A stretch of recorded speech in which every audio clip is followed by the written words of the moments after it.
and go. Hi, friends. All right, welcome to the we can edit this at the end. Okay, go. Hi, friends. Mario Cavolo here, and I don't want to say welcome to, because it's not a very nice thing to welcome you to. But yeah, all right. Welcome to the war on China. That's what we have. That's what we're in. And myself, Mario Cavolo, and my co-host of this show and executive producer, Fernando Munoz, we have a very, very specific format for this show that has been created. And it's not to have casual, friendly narrative chit-chat. The fact of the matter is that between the two of us, we have been in China now a total of 40 years, 41 years to be exact. We are the experts, and we are angry. Listen to what we have to say, because we are not on this show to share with you rhetorical, assertive narratives. That is not what we're doing. What we're here to do is to share with you the information that we know is clearly, evidently, observably, demonstrably certain to be true. That, by nature, is exactly the opposite of propaganda. And episode number 3 is all about propaganda. Specifically, you're supposed to be hearing from mainstream news media the news, the facts, the things that are important to your life. Is that what you hear? No. We've got a couple of examples of what you hear from BBC and what you hear from Fox News. That is pure propaganda, is wild and dangerous, is literally dangerous to the well-being of your life, dangerous to the well-being of society. And these are the kind of topics that we are here to talk to you about. And we're here to talk to you about these things with a little bit of anger, if not a lot of anger. Being boisterous, being passionate, because we're having fun? No, because we care. We, along with how many hundreds of thousands of other foreigners who know and understand China because we live here in China, we're telling you point blank, you're being lied to. Now, when I tell you that, you think I'm going to go in public and make a fool of myself if that's not true, and then my reputation is ruined? You think Fernando's going to do that? We're not going to do that. When we tell you you're being lied to, when we tell you something specifically, accurately, demonstrable about China, about the China story, about China's domestic situation or China's international situation, you can take it to the bank as demonstrable, evident, certainly true fact. Period. We're not here to talk rhetoric and narrative. Now, we have to refute what has been gone on this last 48 hours. Very dangerous information that's being shared by BBC and Fox News. I don't like it. I don't want to have to do this, but it needs to be done, because what they're doing is spouting information that's dangerous. Now, before that, we're going to go back and we're going to cover more information about the situation with respect to Xinjiang, the Uyghur minorities in Xinjiang. Many of you have heard and know that story, that ridiculous, preposterous propaganda out of the Western media that there's a genocide in Xinjiang, that there's forced labor in Xinjiang. Nobody between me and Fernando is better to talk about this than Fernando.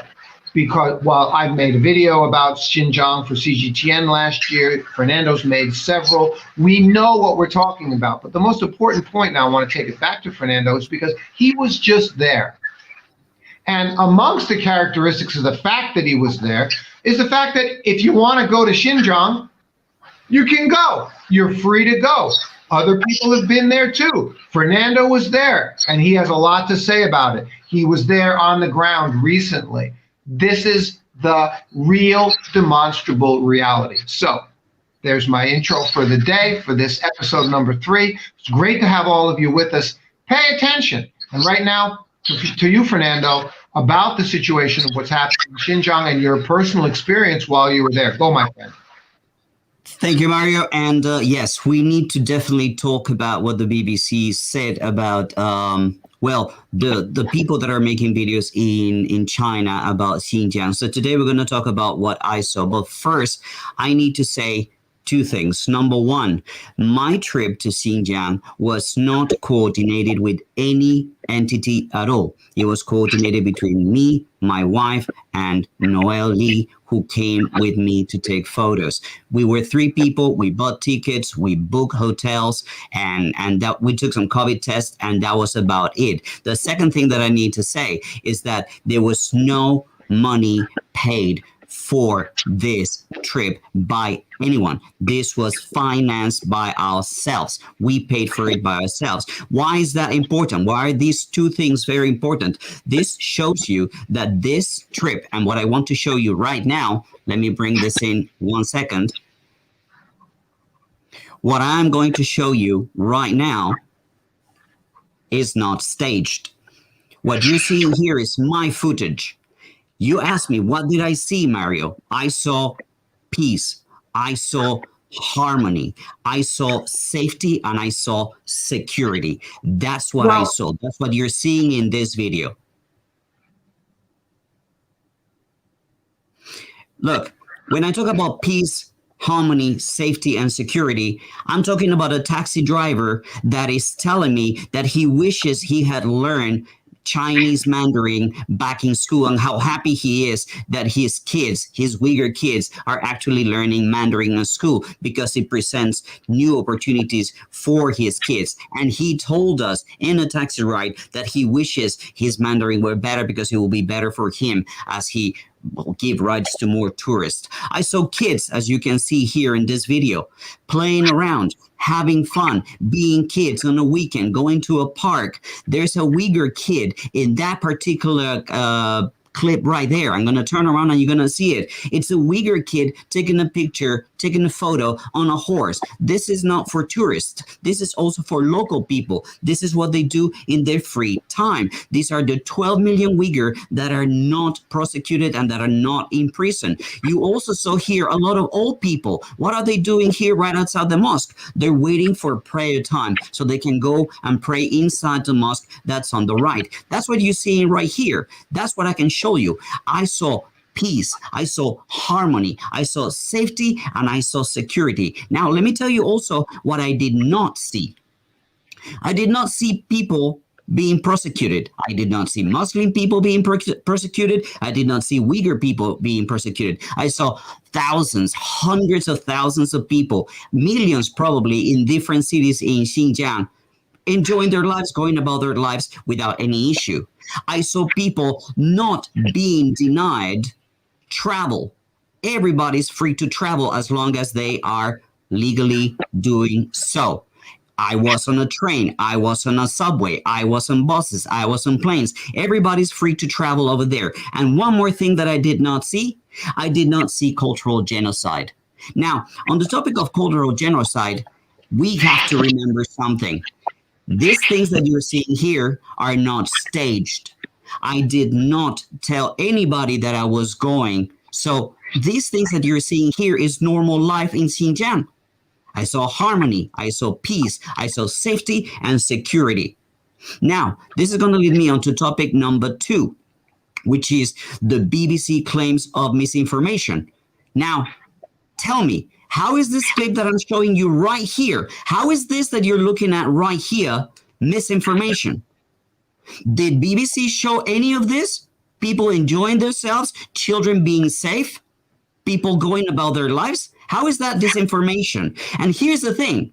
If I can show you this, if I can show you this beautiful kid playing and enjoying herself, when the YouTube community takes a trip that is organized by CRI or whoever it is, and they show you the same things that I'm showing you, the same night market, the same bazaar, the same. How could you say that that is misinformation? How can BBC claim that that is disinformation? How is that misinformation? Now, let me show you one clip that is very important. Let me stop this right here, 1 second. And I want to show you something, Mario, before we go on. Please pay attention to this video.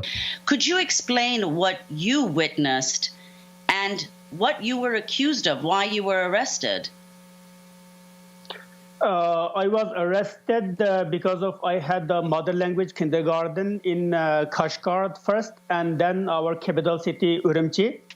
And because of my mother language kindergarten, I was arrested and then detained 15 months. Now, let's listen to the radio in Kashgar.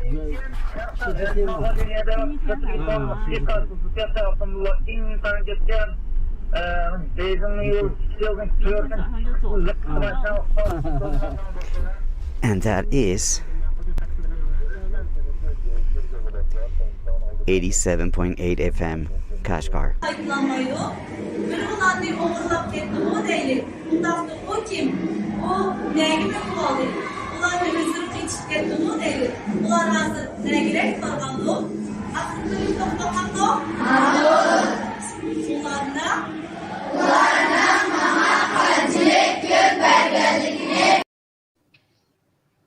So you tell me, how is that misinformation? Very important fact, that last clip of the children at school learning Uyghur language, that is from Daniel Dumbrell. So how is this misinformation?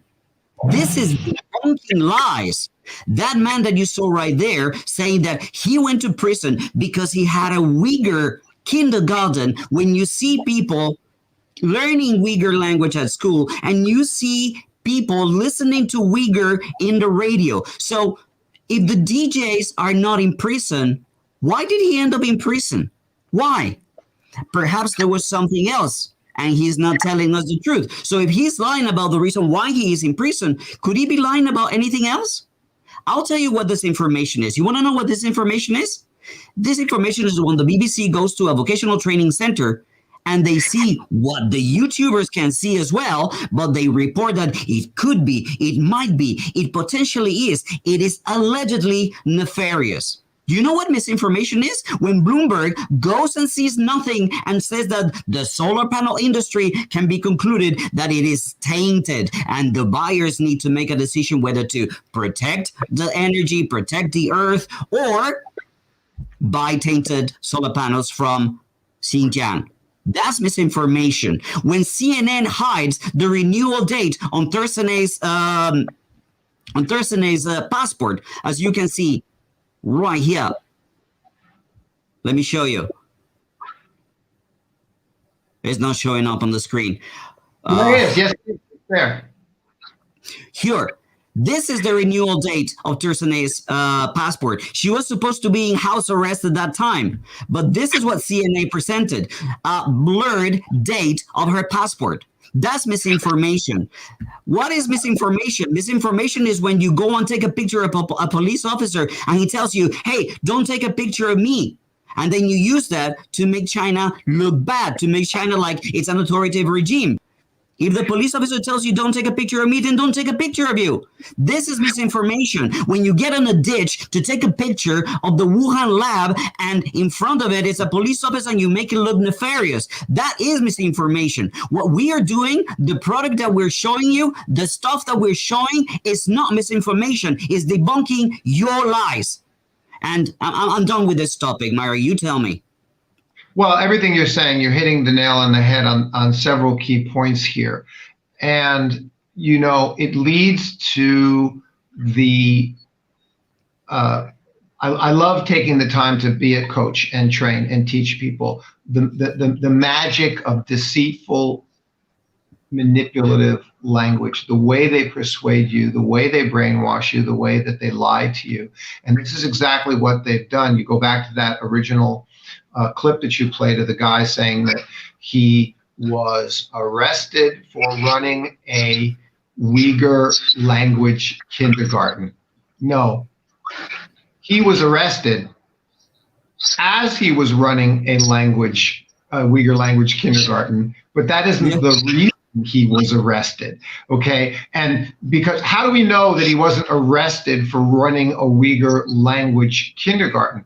Because in Xinjiang, in the entire society of the province called Xinjiang, where there's 12 million free Uyghur family households, 12 million people in Uyghur free family households who are in the daily normal education system in Xinjiang, which from kindergarten through first grade through 8th grade in high school it's just normal that it's a bilingual education system, just like you showed in the following clip, okay? So when someone says to you, I was arrested and detained for 15 months for running a Uyghur kindergarten, what they're doing is they're either generalizing, deleting, or distorting. And in his case, what he's done is he's deleted information. He deleted the information as to why, if he was actually arrested, by the way,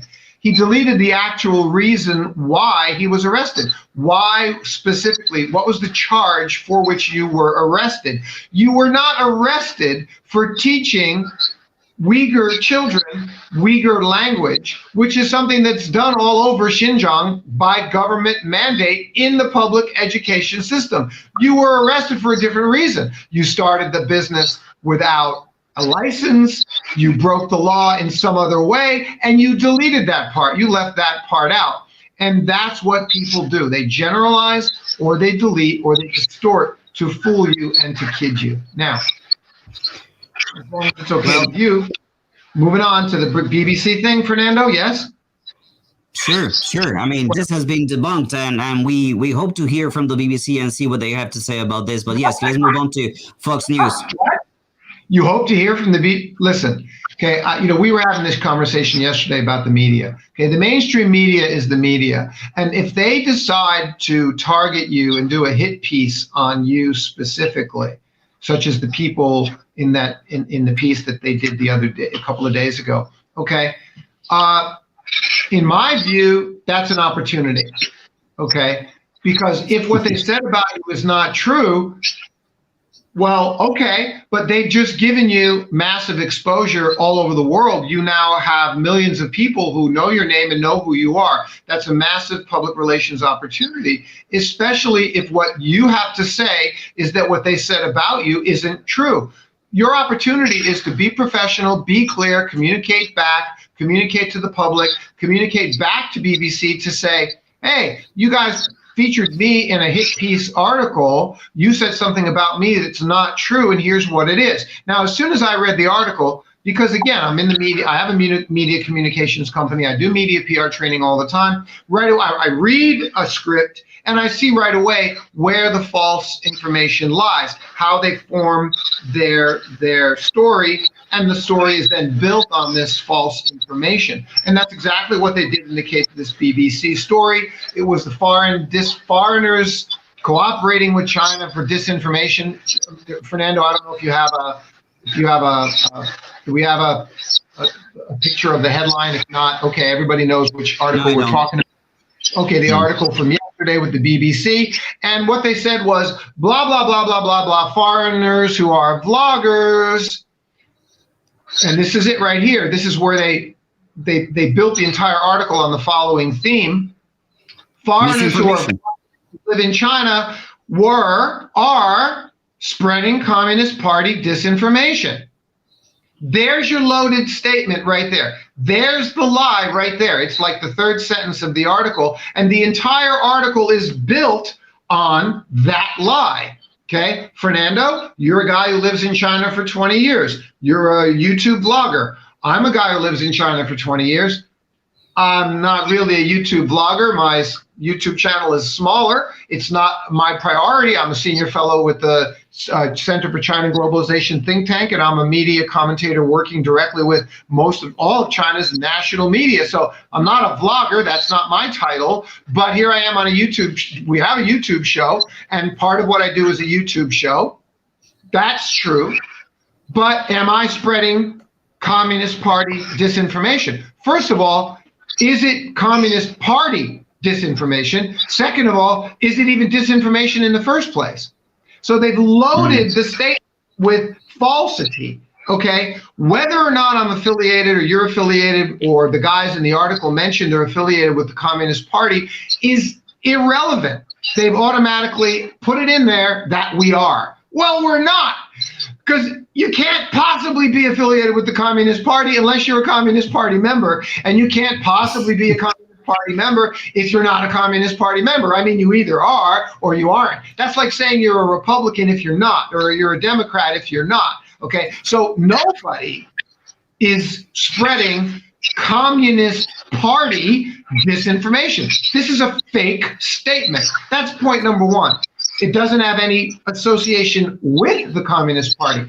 I'm just a guy in China with a Chinese wife and a Chinese mother-in-law and a kid, and I'm an independent entrepreneur, and I have the titles that I have, and that's who I am, and I'm an independent person. I don't have anything whatsoever to do with the Communist Party, okay? So this is how the BBC associates you with something and tries to make it imply that it's a negative. This is what we call distortion.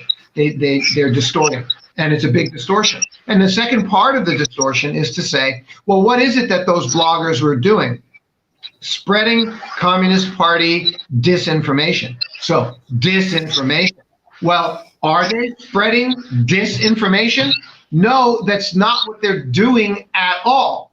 They are, and you said it earlier, simply refuting the BBC's disinformation. Okay, the BBC and Fox News, at the behest of the United States government, the UK government, and other governments, along with other think tanks like ASPI, the Australian Strategic Whatever Institute, okay, on behalf of all of these organizations working together in a coordinated way, have been on a anti-China propaganda Cold War campaign going on several years now. It went into high gear with when Donald Trump came onto the scene.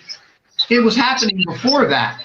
It was happening for decades, okay? But it went into high gear in the last 4 years, and then it really went into high gear when China magnanimously and wonderfully and remarkably handled the COVID-19 pandemic, which was an embarrassment to the Western world, who poorly handled the pandemic. Now, we can't let you know that. We can't let you think that. We have to deflect and distract and distort for you to think that China is one to blame and China didn't do a good job. Now, listen to me very carefully, and this goes for you, BBC, along with all of our listeners, okay? I say things to you at the beginning of our show, the theme of our show, myself and Fernando, and I say it confidently. I say, we are the experts, and we are angry. You're not supposed to call yourself an expert. Listen to me, okay? We live in a COVID-free country of 1.4 billion people. The BBC is spouting information from a country that is got 25,000 cases a day and rising and still doesn't have the situation under control. And Fox News and CNN is no better. So, who are you going to listen to? You're going to listen to the guy who's living in a COVID-free country of 1.4 billion people and knows exactly what's going on in that country? Or are you going to listen to the people spouting propaganda in a country where COVID is still out of control? So when I say we're the experts, I mean it in a practical, real way. I don't mean it in a braggart, egotistical way. Folks, there's lots of things in this world people like myself and Fernando are not experts about at all, and we humbly admit that. Don't ask me to be an expert on nuclear physics. Don't ask me to be an expert in accounting and administration and all, and engineering and architecture and all kinds of things of which we are humble. Thank you, God, for the life we have. We know where we're not experts, but we know where we are very well informed. Okay, and come to you and speak to you about information that is evident and demonstrable and certain and clear and observable, not this nonsense assertoric and rhetoric propaganda narrative that you get from the BBC.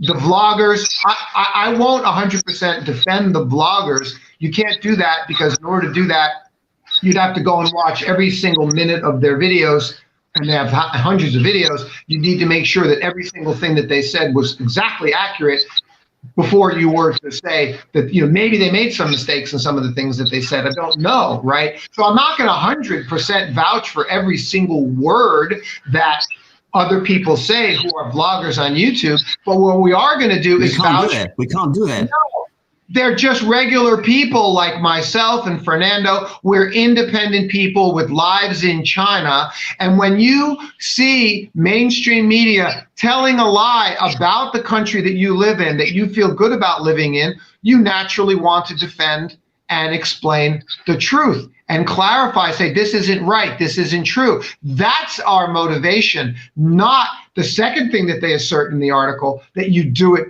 because you're doing it at the behest of the government, or you're working in cahoots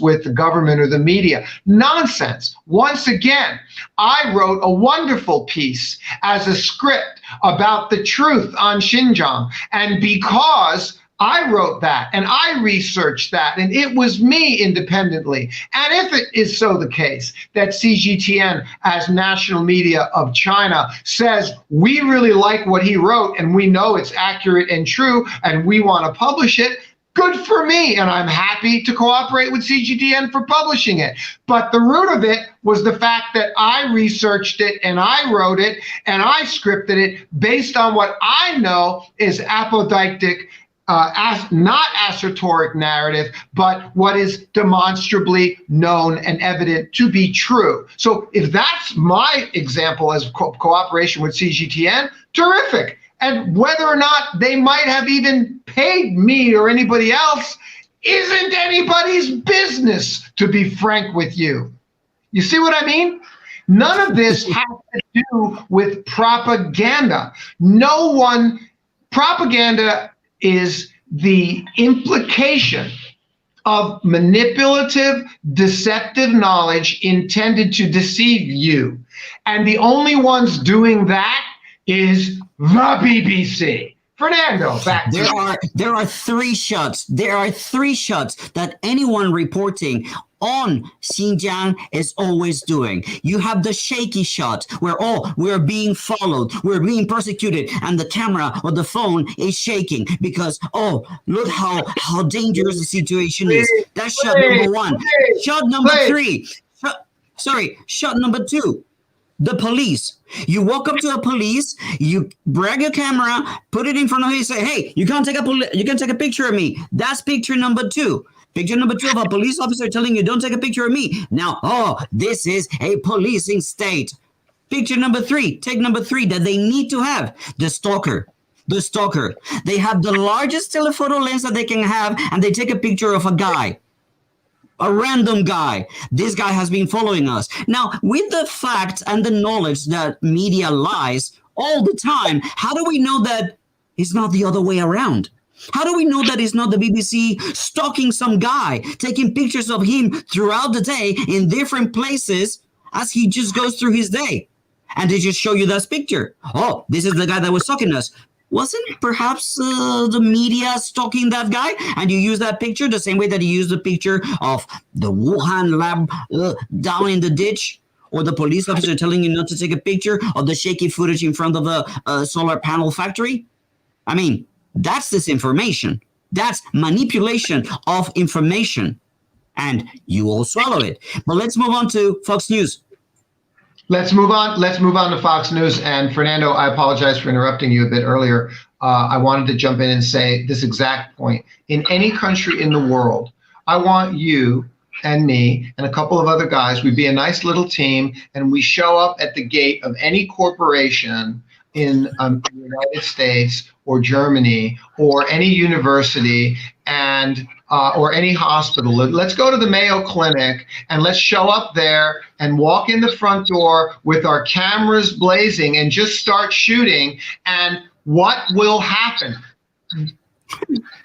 People in authority, security guards will come and say, "Excuse me, who the hell are you? What are you doing here? You're not allowed to just come on our property and start." I mean, I lived in Phoenix, Arizona. There's a Motorola plant down there. You think that I can just stroll into Motorola? There's a gate. The gate says, "Employees only, employee only parking lot. Do not enter." I mean, this is just normal. And they make it try to sound like in China, it's something nefarious. When you show up at a company in China or America or Colombia or Spain or Italy or anywhere on planet Earth, and you show up with a camera and start shooting, yes, someone is going to tell you, don't do that. You're not allowed to do that. This is perfectly normal. So yes, they're demonizing and scaremongering. Speaking of scaremongering, we got to move on to this next subject. And I think we're good on time, right? We got like 6 minutes. We're moving on to this next scaremongering subject. And we're moving on from China actually onto which is very much related to China and the whole world, and that is the kind of vaccine and virus scaremongering that's happening in the United States. Now, if I'm hearing from fringe people, extreme people, activist people about how the virus is a hoax and how the vaccines are not needed and masks are not needed, and you're hearing all this crazy, dangerous information that's a danger to your personal health and a danger to society and your families. You're hearing this information from some extreme people who got banned on YouTube. I get it. They should get banned on YouTube. They should get banned from YouTube. If you're saying this extreme stuff, that the virus is a hoax, that you shouldn't get vaccinated against the virus, that you need to get vaccinated against, that the Delta variant isn't real, all this kind of crap, okay? If you're hearing that from extremist fringe people, no problem. So Mario, what the hell are you talking about here?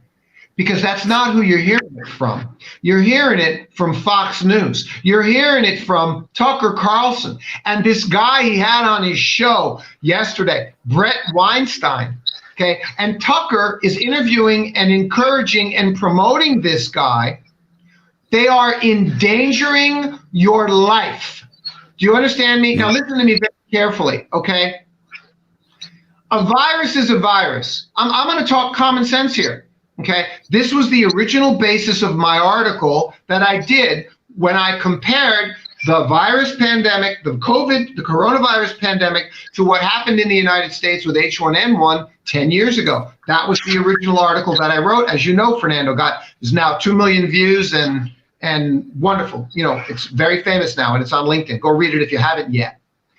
It's about viruses, and I just talked about common sense, which had nothing to do with blaming the United States for H1N1. You don't blame a country for a virus.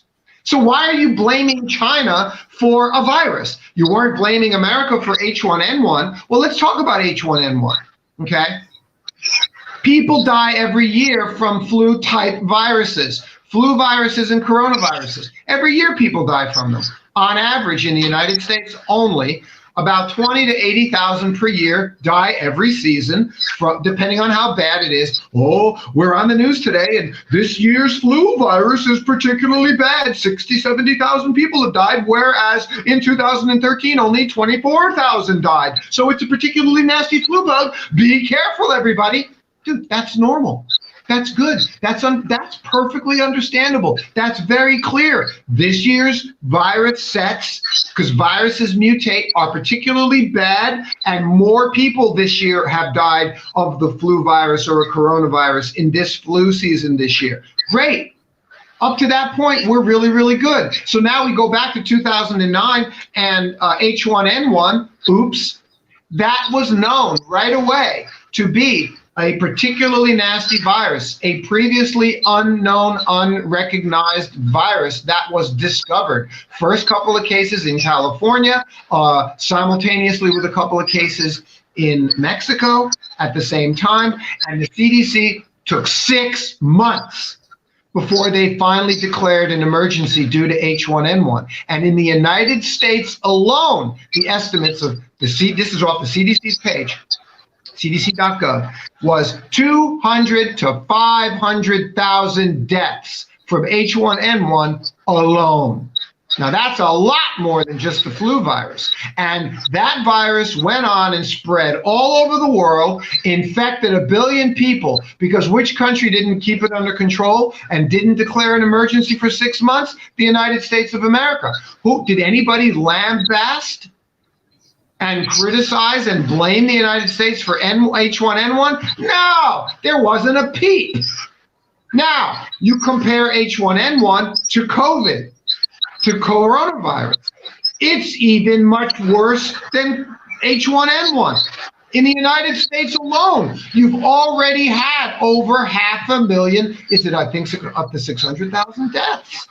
And that's in the United States alone, 1.3 or 1.4 million deaths worldwide. And this baby is still going. So you don't think you have a reason to be concerned? You don't think you have a reason to get vaccinated? Okay, listen to me.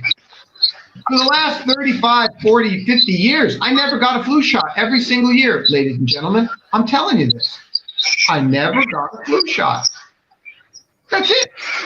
And one time, 12 years ago, while I was in Hainan Island, I got the flu. 1 year, I caught the flu. And I was down and out for 12 days, and I thought I was going to die. I mean, I was bad. I was in bed, head to toe, on double antibiotics for 12 days. I was running a fever. My chest felt like it was going to collapse. I was in bad shape. That was the 1 year in my whole adult life that I got the flu, okay? I have never gotten a flu shot each year. You understand what I'm saying, though? Typically, the flu is only going to kill, a typical annual flu virus is only going to kill 20 to 80,000 people. So, okay. But this virus is 6, 10 times more lethal. And I am going to get my next week, because I'm freaking worried about it. And then you got Tucker Carlson and this Brett Weinstein guy telling you, you don't need to worry about it. They're spreading disinformation. It's dangerous. Now, Fernando, I'm terribly sorry. I ranted on too long. I apologize. I'm turning it back to you to end the show, and my battery's going to go out in the next 30 seconds. My phone's going to die. I love you guys. Right, guys. Pay attention. Fernando, finish up the show yourself without me. My phone's going to go dead. Let's go. Go. It's back to you.